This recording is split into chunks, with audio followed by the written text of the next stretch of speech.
Assalamualaikum warahmatullahi wabarakatuh. Pemirsa, apa kabar? Alhamdulillah senang sekali dapat kembali berjumpa dengan saya Muhammad Rizky dalam program Tabalong Dialog. Yang mana di episode Tabalong Dialog kali ini terasa sungguh spesial karena pada akhir, tepatnya pada tanggal 23 Juli lalu, Kabupaten Tabalong meraih penghargaan Kabupaten Layak Anak tahun 2019 untuk kategori Madya. Nah, mungkin pemirsa bisa melihat ya di sebelah saya ya. Nah, di sebelah saya di sini ada penghargaan Kabupaten Kota Layak Anak tahun 2019 diberikan kepada pemerintah Kabupaten Tabalong untuk kategori Madya. Dan ini diberikan langsung oleh Kementerian Pemberdayaan Perempuan dan Perlindungan Anak Republik Indonesia. Oke, nah dengan keberhasilan ini tentunya pasti ada pihak-pihak yang akan diundang di Tabalong Dialog dan yang kebetulan bisa untuk mewakili, untuk hadir di acara pada edisi kali ini adalah dua orang narasumber yang berperan penting dalam mendapatkan penghargaan ini. Nah, meskipun memang sebenarnya semua terlibat, tapi ada dua orang yang menurut saya cukup penting yang ternyata kami hadirkan di acara pada episode kali ini. Yang pertama adalah Kepala DP3 AP2KB, Bapak Haji Sarjono. Apa kabar Pak? Iya, ini jadi Pak Sarjono ini sudah pernah diundang sebelumnya Pak lah. Kita ini pertemuan kedua kita ya Pak ya. Oke, sehat masih Pak ya? Alhamdulillah. Baik. Dan kemudian dari Ketua Forum Anak Daerah Tabalong, Ketua FAD Saskia Nurul Syafarina. Assalamualaikum Ade. Waalaikumsalam. Apa kabarnya nih? Baik. Baik ya? Iya. Oke pemirsa, langsung saja saya ingin bertanya-tanya kepada dua orang narasumber yang luar biasa ini. Yang tentunya yang pertama seperti pada episode-episode sebelumnya adalah yang paling dekat duduknya dengan saya, yaitu Pak Sarjono. Oke, baik. Baik Pak, langsung aja nih Pak. Kabupaten atau kota layak anak kategori Madya. Nah, Bapak bisa menjelaskan Pak apa sih sebenarnya yang dimaksud dengan penghargaan KLA ini Pak, Kabupaten atau Kota Layak Anak itu Pak? Jadi kabupaten atau kota layak anak ini merupakan kabupaten yang telah ramah dalam pemenuhan hak anak dan pelindungan khusus anak. Baik dilihat dari saprasnya, sarana prasarannya, dan dari komitmen pemerintah daerah. Oke. Nah, komitmen pemerintah daerah tentunya di sini kami tidak sendirian ya.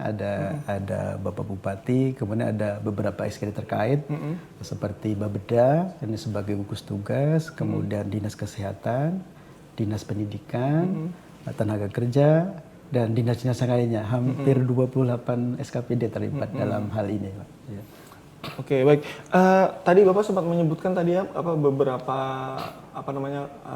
kategori mungkin istilahnya ya. Iya, Kenapa tadi kota itu disebut layak? Bukan, maksud saya yang kenapa disebut kota layak anak tadi? Tadi ada yang sarana prasarana, terus dukungan dari pemerintah. Nah itu yang seperti apa Pak? Sarana prasarana yang seperti apa? Dukungan pemerintah itu yang seperti apa gitu Pak? Mungkin bisa dijelaskan Pak. Dari komitmen dulu, komitmen dalam bentuk peraturan ya. Peraturan ini ada Perda, ada Perbub, ada SK Kepala Dinas, ada SK Gutugas. Ini merupakan komitmen. Nah, komitmen sangat kami perlukan karena tanpa aturan tersebut itu kita susah menggerakkan SKPD lain karena kita adalah lintas sektor. Untuk memenuhi hak anak atau perlindungan terhadap anak kita tidak bisa sendirian karena ibarat jari tangan anak ada di tengah, ini SKPD lain ini sebagai jari-jari yang bisa memenuhi haknya, memenuhi perlindungannya. Ini jadi kemudian itu dari segi komitmen ya atau peraturan. Kemudian dari sarana kita juga terlibat dengan Dinas Perkim ya, pemukiman ya, Dinas Perkim dan PU. Sebagai contoh misalkan untuk sarana prasarana ruang bermain anak ramah anak ya, ruang bermain anak seperti di Tanjung Pak Mabuun ya, Tanjung Pak Mabuun yang sebagai sekarang ini dapat penilaian 6 besar se-Indonesia ya. Itu secara anggaran itu Dinas Perkim yang punya anggaran. Secara teknis pembinaan kami yang menangani. Jadi kami kerjasama. Nah, kemudian demikian itu dengan PU ya. PU juga banyak keterlibatannya, bukan dalam sarana prasarana juga untuk seperti trotoar ya. Trotoar itu kan bukan saja untuk disabilitas tapi juga untuk anak. Konsep trotoar yang ramah anak seperti apa? Ya, kami hanya memberikan alur teknisnya saja. Kalau anggaran mereka semua. Oke, jadi benar-benar ada keterlibatan hampir semua ya, hampir semua SKPD ya. SKPD. Oke, baik. Nah, kemudian Pak, ini kalau saya boleh tahu, ini kan kita dapat kategori Madya, Pak ya. Iya. Sebenarnya apa maksudnya dari Madya itu sendiri, Pak? Iya, terima kasih. Dan kita sudah berapa kali sih sebenarnya dapat KLA ini, Pak ya? KLA kita ini yang ketiga kalinya ya. Ketiga kali ya? Ketiga kalinya. Oke, Pertama itu yang Pratama. Pratama. Ya, Pratama itu tahun 2017. Kemudian 2018 Madya, kita naik satu tingkat Madya. Kemudian 2019 kembali Madya. Jadi Pratama, nah kalau untuk Pratama tentunya kita nilainya itu masih di bawah 500 ya. Nah, kemudian untuk Madya itu nilainya sudah di atas 600. Nah, kalau untuk Nidya itu di atas 700. Kita baru kemarin memang usulan kita ketika PM ya, penilaian mandiri, kita sudah ngusul sekitar 926. Artinya lebih dari Nindya sebetulnya. Akan tetapi setelah verifikasi lapangan, nah itu turun nilai kita menjadi sekitar 596 ya, 596. Jadi kita tidak bisa ke Nindya karena nilai kita masih kurang dari 600 itu. Kemudian mengapa jadi nilai kita tidak bisa mencapai lebih dari ke Nindya? Pertama perda kita ya, perda Kota Layak Anak, Kabupaten Layak Anak ini masih di Dewan. Kita baru akan paripurna insya Allah dalam 1-2 hari ke depan. Paripurna untuk perda ini. Nah, seandainya kemarin perda ini sudah diparipurnakan, kita ke Nindya sudah sebetulnya. Dan kemudian yang kedua adalah perbub kita, perbub UPTD PPA. UPTD Perlindungan Perempuan dan Anak ini masih diproses di kantor gubernur di bagian Ortal. Itu juga persetujuannya kemarin juga belum keluar, tapi informasi dari Kabag Ortal terakhir itu sudah persetujuannya sudah ada. Nah, sehingga dengan 2 modal ini insya Allah tahun depan kita sudah bisa naik dari Madya ke Nindya. Oke, baik. Wah. Nanti kita mengejar di tahun depan untuk Nindya, Pak ya. Tapi ini saya luar biasa sekali, sudah 3 kali berturut-turut dapat penghargaan KLA gitu ya, Pak ya. Dan perlu diketahui ya, Nindya ini yang baru dapat tahun ini adalah untuk Kalimantan ya. Ini baru Balikpapan, kota Balikpapan. Baru Balikpapan. Kita Madya ini baru Tabalong, Banjarmasin, Banjarbaru dan Hulu Sungai Utara. Oke. Yang lainnya masih Pratama. Dan ada kota yang belum dapat. Wah, ini pemirsa luar biasa sekali, pemirsa. Mungkin bisa diberikan tepuk tangan ya kita ya. Malah untuk HSS kemarin tuh protes ya kan, 3 kali masih Pratama, nggak bisa naik. Nah, kita kemarin alhamdulillah Pratama setahun sudah bisa naik ke Madya.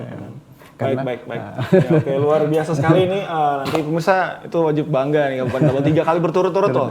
Dan nanti mungkin di tahun depan bisa dapat lagi yang lebih naik lagi kayak Nindya tadi ya. Oke, kita doakan saja baik.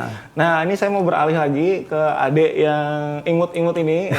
Ini panggilannya siapa deh? Saskia, Nurul apa Syafarina? Saskia ya. Oke, Saskia ini Ketua Forum Anak Daerah Tabalong. Itu apa? FAD Forum Anak Daerah itu apa deh?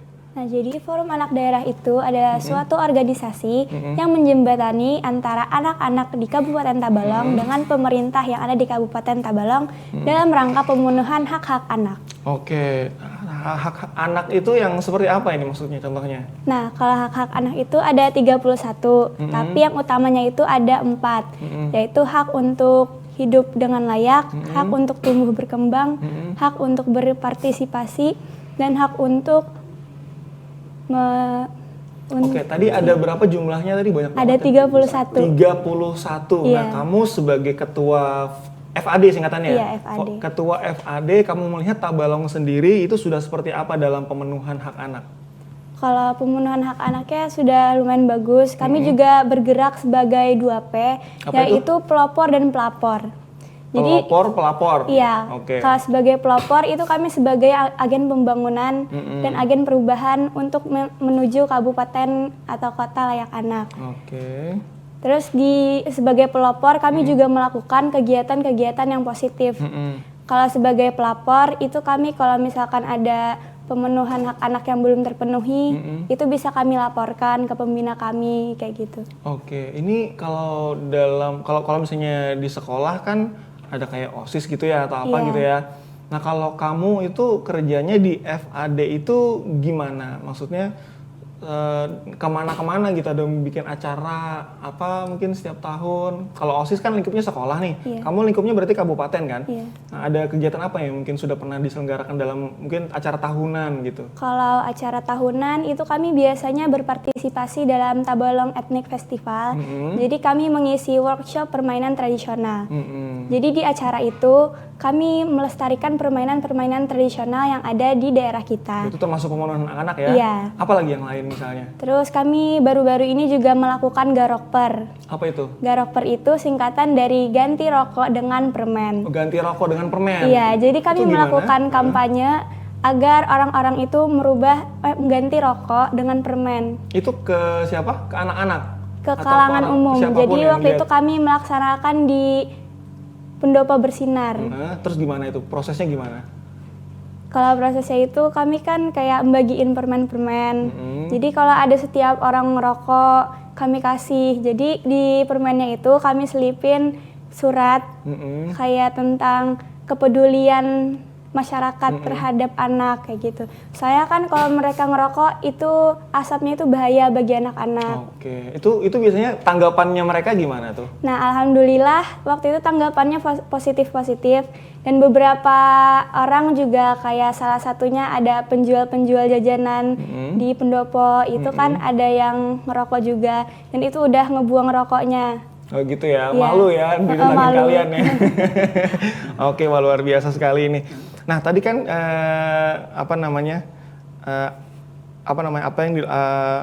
kalau hak anak tadi sudah disampaikan, tadi ada beberapa kegiatan-kegiatan yang biasa dilakukan ya sama FAD ya.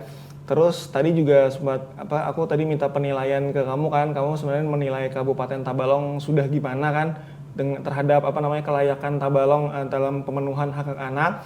Nah, aku pengen tanya lagi yang lain, kira-kira apa sebenarnya yang kamu harapkan mungkin dari masyarakatnya sendiri kepada untuk menjaga hak anak gitu. Tapi setelah jeda yang berikut ini ya, Bapak juga ya Pak, tahan dulu Pak ya, jangan kemana-mana pemirsa. Setelah ini kita akan kembali lagi masih dalam program Tabalong Dialog.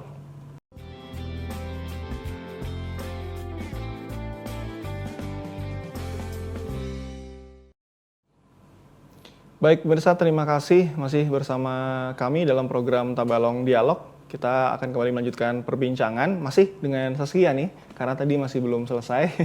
Baik Saskia, ini apa aja sih sebenarnya yang dilakukan lagi oleh FAD tadi selain dari yang tadi yang mengganti permen untuk yang rokok tadi ya, rokok diganti dengan permen ya. Nah, apalagi kegiatan-kegiatan yang sosial yang langsung berhubungan dengan masyarakat yang dilakukan sama FAD? Kalau kegiatan kami, kegiatan sosial yang berhubungan dengan masyarakat itu ada yang namanya Baganangan. Baganangan. Jadi Baganangan itu adalah singkatan dari bantuan gasan nang membutuhkan. Oke, bantuan seperti apa? Nah, jadi kan kalau misalnya ada teman-teman kami yang lagi terkena bencana, itu biasanya kami melakukan penggalangan dana dan membantu mereka. Oke, wah luar biasa. Lagi yang lain nggak? Banyak ya? Iya. Oke, banyak saking tahunya. Oke, tapi ini ada yang spesial yang dari tadi saya dengarkan itu adalah mereka suka sekali, bahkan dari dinas tadi ini nama-nama singkatan itu suka banget gitu. Singkatan nih saya nanya tuh apa itu gitu. Dan itu panjang-panjang gitu. Baik, saya kembali lagi ke Pak Sarjono nih Pak. Oke, Pak, kalau Bapak sendiri menilai dari peran FAD ini Pak seperti apa Pak untuk untuk Kota Layak Anak gitu Pak? Cukup besar perannya. Karena layak anak sasarannya kan anak-anak ya, mereka lebih sehati ya, pergerakannya juga sama. Jadi kami selalu meminjam bahasa mereka dalam pembinaan anak-anak ini.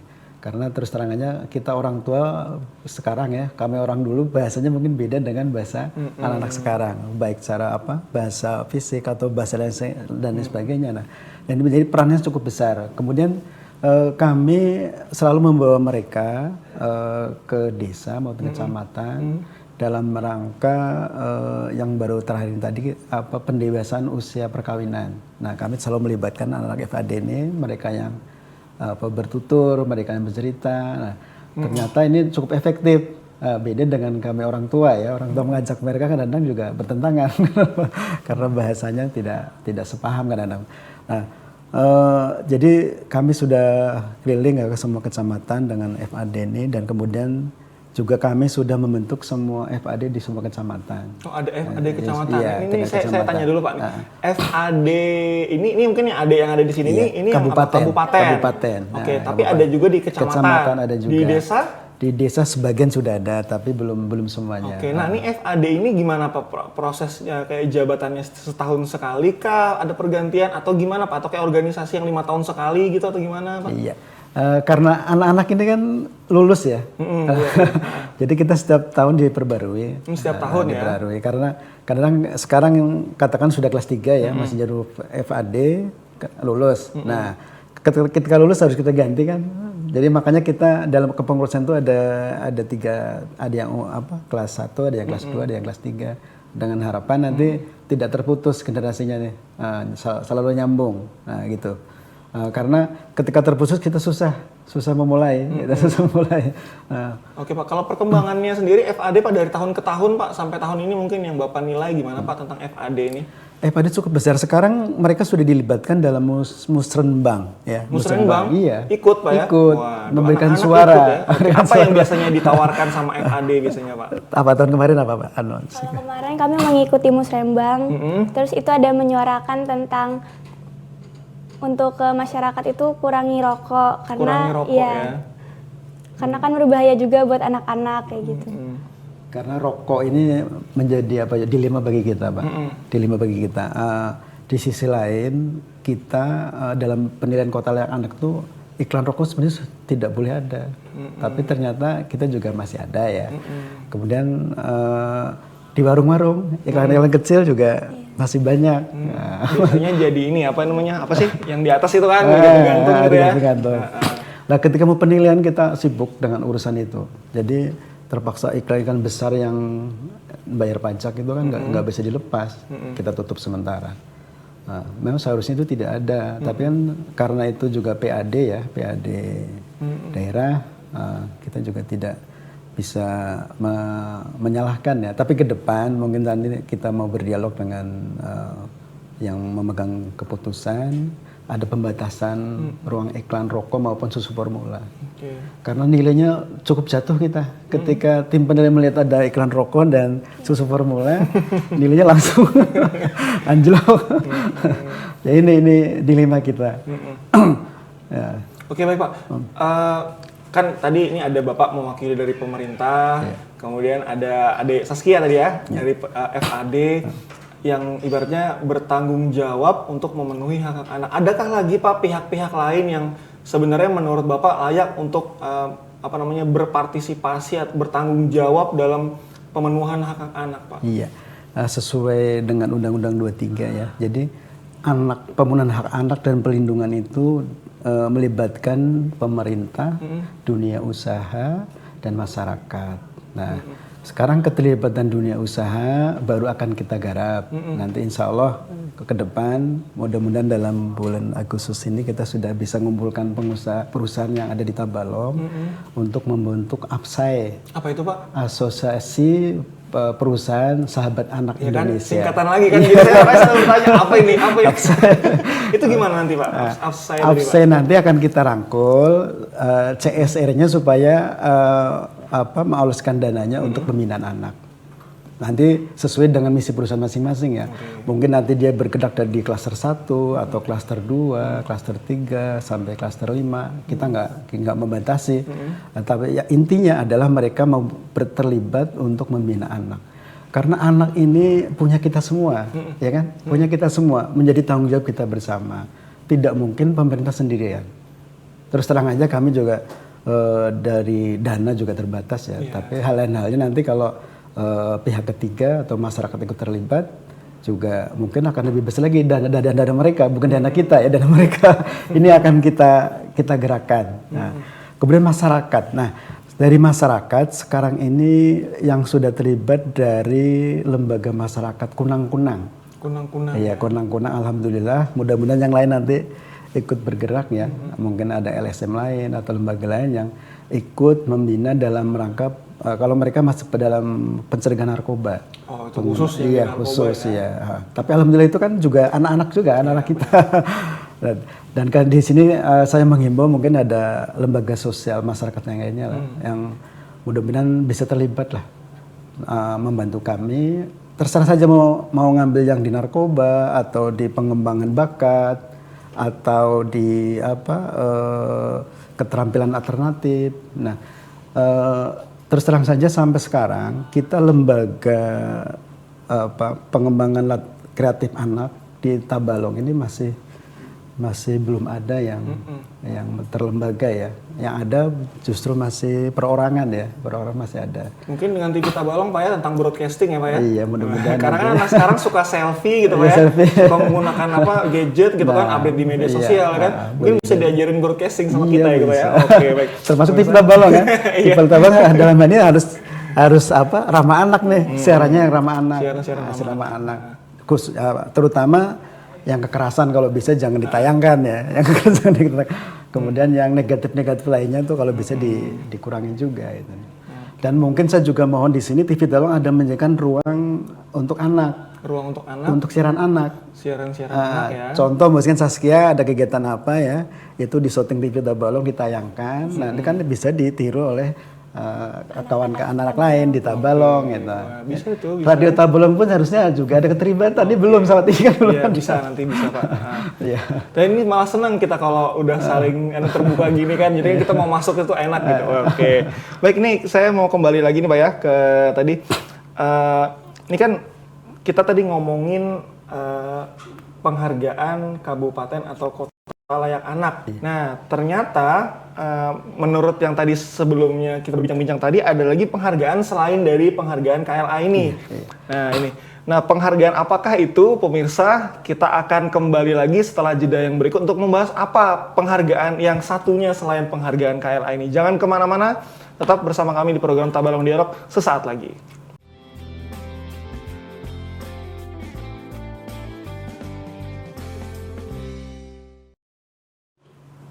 Terima kasih masih bersama kami dalam program Tabalong Dialog.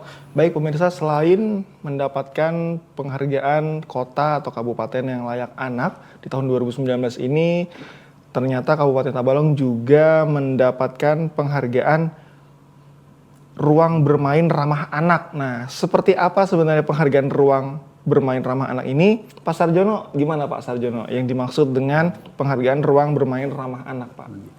Ruang bermain ramah anak atau RBRA itu yang dimaksudnya ada ruang bermain yang aman, aman, nyaman bagi anak untuk bermain. Ketika anak-anak bermain tidak luka ya, tentunya ada untuk tidak luka yang jelas sarana prasarana ya seperti mungkin bangunan konstruksinya ya tidak tajam, kemudian tanamannya juga tidak berduri, kemudian permainannya. Untuk misalkan kayak luncuran tuh ketika turun itu tidak keras ya kan, kita lihat kalau yang lantainya ini beton atau lantainya batako, ketika anak turun bisa luka gitu. Nah itu kita kondisikan pasir atau bahan lain mungkin seperti karpet dan sebagainya yang empuk. Sehingga kemudian juga dari fisik alat bermain itu sendiri tidak ada yang karatan, tidak ada yang rabit karena karatan ya. Akhirnya kalau kena tangan kan luka. Iya, nah, kemudian dari segi ketinggian juga, cukup nyaman untuk anak ya, tidak membahayakan, tidak ekstrim, tidak membahayakan. Karena seperti RBRA yang di Mabuun ya, Tanjung Bersinar Park, yang kita dapat sudah diakui nasional ya bersama Kandangan, Banjarbaru dan Banjarmasin. Ini tidak semua kabupaten juga Pak. Alhamdulillah. Itu dinilai sudah berhak menyandang predikat RBA ramah anak. Di sana di samping permainan fisik juga ada permainan edukasi ya. Di sana juga ada. Kemudian di lingkungan tersebut pengunjung juga tidak boleh merokok. Nah, alhamdulillah ini berkat sosialisasi mereka juga mengerti, akhirnya mereka rokoknya menjauh dari lokasi tersebut. Itu tadi lokasinya di mana aja, Pak? Lokasinya di Tanjung Pak Bersinar, Pak. Oke. Di sekitar itu kan, ya itu satu komplek itu. Itu semua satu komplek Satu itu komplek. atau ada cuma untuk area bermainnya aja atau gimana? Satu komplek. Satu komplek ya. Plus arena bermain plus dengan sarana pendukung lainnya. Oke. Demikian juga harus didukung dengan parkir gratis. Ada parkirnya juga. Ini juga masih dilema ya, karena dalam perda ini parkirnya di situ termasuk parkir berbayar. Tapi nanti akan kita bicarakan lah dengan pihak perhubungan. Mudah-mudahan nanti juga bisa mengerti karena persyaratan RBA itu parkir juga harus gratis, bebas dari rokok, bebas dari iklan rokok, bebas dari bau yang menyengat yang tidak enak. Nah, itulah RBRA. Kemudian juga hijaunya juga cukup gitu. Nah, kemudian kalau kita baru pada Tanjung Pak Bersinar ya. Ada yang tempat lain? Tempat lain ini kita masih perlu pembinaan ya. Contoh kayak di lapangan Giat Tanjung. Ini kayaknya untuk sarana prasarananya harus direhab nih. Karena ini banyak lantainya juga keras, kemudian seprasnya banyak yang tajam berkarat. Banyak yang patah. Nah ini mudah-mudahan nanti dengan Perkim kita bisa bekerja sama. Jadi nantinya tidak saja Tanjung Pak Bersinar tapi juga lapangan Giat Tanjung. Kemudian Murung Budang juga cukup bagus cukup bagus yang punya Pertamina, tapi karena itu punya perusahaan kita hanya bisa memberi saran, untuk perbaikan. Kalau untuk di kecamatan kita kan RBR-nya belum begitu ada ya, sarannya belum ada. Jadi kita masih konsentrasi di kabupaten. Oke, baik. Apakah memang RBRA ya? RBRA. Ya. Jadi apa RBRA ini termasuk dalam yang menjadi penilaian untuk mendapatkan kabupaten layak anak, Pak? Salah satu bagian karena itu untuk memenuhi klaster 2. Jadi kita ada 5 klaster ya. Apa aja itu, Pak? Klaster 1 pemenuhan hak sipil untuk anak seperti KIA, terus kemudian akte. Nah, ini KIA kita belum 100%. Kemudian akte juga baru sekitar 90 ya. KIA itu kartu identitas anak ya? Akte kita baru sekitar 90 kalau tidak salah. Nah, idealnya 100. Nah, mudah-mudahan tahun depan bisa 100. Kemudian klaster kedua ini keluarga dan pemanfaatan waktu luang. Nah, RBRA termasuk di klaster 2 ini. Jadi pembinaan keluarga untuk salah satu memenuhi hak keluarga adalah bermain anak. Nah, karena mohon maaf karena rumah tangga di tempat kita kan tidak semua rumah punya fasilitas bermain, otomatis kita ke RBRA ini, ke taman-tamannya. Jadi ini menjadi bagian penting dari penilaian KLA. Dan ini nilainya cukup besar juga ini untuk menyumbangkan mendongkrak ke Madya. Kalau tahun depan harapan saya mungkin Taman Giat Tanjung bisa juga menjadi RBRA dan Murung Pudak juga demikian. Nah, otomatis peluang untuk naik ke Nindya ini sudah semakin besar ya, semakin besar. Ini. Ini tadi mau tanya lagi ya, saya minta izin untuk berpindah ke Saskia ya. Tadi ngomongin tempat bermain ya kan. Nah kalau untuk tadi menyinggung masalah permainan tradisional tadi ya. Iya. Itu biasanya di mana diselenggarakannya? Itu biasanya kalau yang begandangan itu kami biasanya melaksanakan di Pendopo Bersinar. Di Pendopo. Jadi biasanya kami sambil penggalangan dana, sambil permainan tradisional juga. Oke. Dan baru-baru aja tadi pada tanggal 21 Juli itu kami perayaan Hari Anak. Jadi kami melaksanakan permainan tradisional dan juga bagi-bagi bingkisan kecil buat anak-anak di Kabupaten Tabalong. Oke. Kalau dari kamu sendiri pas Tabalong dapat penghargaan RBRA tadi ya, tanggapannya sendiri gimana? Sebagai perwakilan anak nih. Yang pastinya bangga dan juga senang karena anak-anak di Kabupaten Tabalong udah punya ruang bermain yang layak anak buat kita semua. Oke, itu tadi katanya ada 3 Pak ya yang di Tabalong, terus tadi yang apa? Banjarmasin, Banjarbaru, dan HSS. 4 ya tadi ya HSS. Oke, dan Tabalong termasuk ya. Luar biasa sekali nih berarti ini. Oke. Baik, kita habis ini kita mau harapan-harapan, tapi kita jeda dulu iklan Pak ya. Pak, Saskia kita tahan dulu. Setelah ini kita akan kembali lagi pemirsa, jangan kemana-mana, tetap bersama kami di Tabalong Dialog.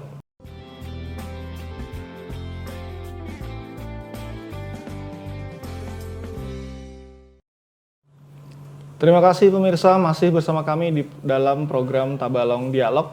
Baik, Pak, gimana nih Pak, yang akan dilakukan kira-kira oleh pemerintah supaya Kabupaten Tabalong ini tetap dapat meningkatkan terus sebagai kabupaten yang layak anak dalam hal pemenuhan hak anak juga Pak? Ya. Harapan kami pertama komitmen kita bersama pemerintah daerah, swasta dan masyarakat itu tetap kita kedepankan. Karena komitmen ini tidak berubah dan makin bagus sehingga nanti harapan saya juga nanti APSAI ya, perusahaan sahabat anak itu bisa terlibat langsung karena kita harapkan CSR-nya itu mendongkrak fasilitas kami, sarana kami sehingga ke depan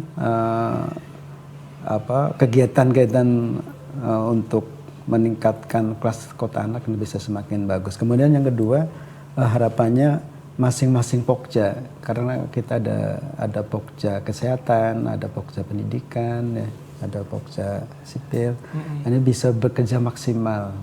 Jadi harapan kami ketika verifikasi atau penilaian mandiri, mereka lah yang bergerak, bukan kami sebagai leading sector bergerak sendirian. Ya. Jadi tolong dibantu sehingga tidak kesulitan dalam pengisian data ketika penilaian mandiri. Nah, ini karena sangat berpengaruh karena penilaian mandiri biasanya waktunya sempit. Sempit karena dinasnya banyak, SKPD-nya banyak, perusahaan dan masyarakatnya banyak, sehingga kadang ada data yang tidak bisa kami penuhi. Itu harapannya itu. Oke, baik. Kalau ini kan kita sudah punya RBRA tadi ya, ruang bermain ramah anak. Nanti ada nggak lagi yang lain Pak yang mungkin dilakukan? Mungkin kayak sekolah ramah anak atau puskesmas atau apapun yang layak anak gitu mungkin ya. Oh iya, ini ketinggalan tadi. Jadi harapan kita ke depan kita puskesmas ya. Puskesmas kita baru ada 6 sekarang nih. Tahun 2018 ada 6, harapan kami 2019 ini juga ada 6 lagi jadi 12. Dan harapan kami nanti mungkin salah satu di antara puskesmas yang ada, kemudian Hikun atau Mabuun menjadi bisa puskesmas ramah anak percontohan dan bisa masuk ke nasional. Karena saya lihat sarana prasarana dan komitmen dari pejabat di sana cukup bagus. Kemudian dari sekolah ramah anak juga nanti target kita tahun depan kita akan masuk, harapan satu-satu ya, ada TK ramah anak yang mewakili provinsi nanti, ada SMP ramah anak, ada SLT ramah anak. Nah ini karena tahun ini kita lepas. Belum bisa masuk ke nasional nih. Yang rencananya di mana Pak? Sekolahnya mungkin? Sekolahnya nanti masih kita nilai ya, kita ada evaluasi, kita belum bisa mengatakan yang mana, tapi yang jelas nanti mungkin sentuhan yang paling dekat dan mudah mungkin TK pembina ya, mungkin TK pembina untuk tingkat TK-nya. Kalau tingkat SLTA dan SMA-nya nanti kita masih mengevaluasi lah. Mudah-mudahan nanti sekolahan dan dinas pendidikan bisa berkomitmen untuk menggenjot karena nanti ke depan rapat koordinasi ini kita tidak semua Pokja tapi kita per Pokja. Jadi Pokja pendidikan ya pendidikan, apa yang akan kita kerjakan, apa yang harus kita benahi, nah itu langsung action. Kalau yang kemarin itu kan hanya dalam tulisan ya, ketika kembali mereka tidak dikerjakan. Nah ini akhirnya kan kita tidak dapat apa-apa untuk sekolah ramah anak. Nah dengan rapat per klaster mudah-mudahan nanti ada tindak lanjut dan akan selalu kita kawal dari rencana sampai dengan tindak lanjutnya itu. Oke, amin. Mudahan tahun depan dapat yang India ya. Amin. Kalau untuk apa Pak? Untuk tadi kan perusahaan sudah ya Bapak Iya, sebutkan. perusahaan. Kalau untuk masyarakat mungkin Pak, karena tadi kan supaya nanti itu udah lagi tuh nanti rokok ganti permen lagi. Gimana Pak? Iya, untuk masyarakat ini harapan kami lembaga masyarakat yang lain, baik perorangan maupun yang sudah terlembaga seperti Kunang dan lain sebagainya ini bisa lebih banyak terlibat untuk menangani pemenuhan hak dan pelindungan anak ini. Kemudian yang kedua, masyarakat juga seperti apa yang diutarakan oleh Saskia tadi sebagai pelopor dan pelapor, harapan kami ketika ada kasus anak, kasus perempuan itu bisa menjadi pelopor untuk melapor. Ini kan kadang melapor juga susah. Iya, nggak berani karena mungkin etika dan sebagainya lah. Nanti kami harapkan ke depan bisa aktif. Nah, jadi lembaga masyarakatnya aktif, masyarakat juga aktif. Insya Allah ini juga akan mendorong untuk mewujudkan kota yang layak anak. Oke, amin. Nah, ini sekarang gilirannya Saskia nih ya. Ada yang mau disampaikan Saskia untuk ya siapapun lah kira-kira yang untuk mendukung pemenuhan hak anak, masyarakat boleh atau ke teman-temannya juga boleh, silakan karena anak-anak kan jadi bisa menyampaikan ke anak-anak, silakan. Untuk anak-anak di Kabupaten Tabalong, jangan malu untuk mengaspirasikan pendapat-pendapat kalian.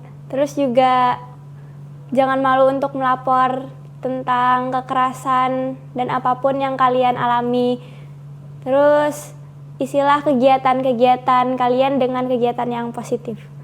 Oke, baik. Kalau untuk masyarakat mungkin? Untuk masyarakat mungkin untuk mendukung peran-peran FAD kayak gitu. Oke, baik. Terima kasih saya ucapkan kepada Pak Sarjono, kepada Saskia yang berkenan untuk hadir di acara Tabalong Dialog episode spesial, episode Kabupaten Tabalong meraih penghargaan KLA tahun 2019 dan RBRA tadi Pak ya. Oke, pemirsa, terima kasih sudah menemani kami selama kurang lebih 90 menit. Saya Muhammad Rizky beserta seluruh kru yang bertugas pamit undur diri. Kami mengucapkan terima kasih. Wassalamualaikum warahmatullahi wabarakatuh. Waalaikumsalam warahmatullahi wabarakatuh. Pak, terima kasih ya. Terima kasih. Ya.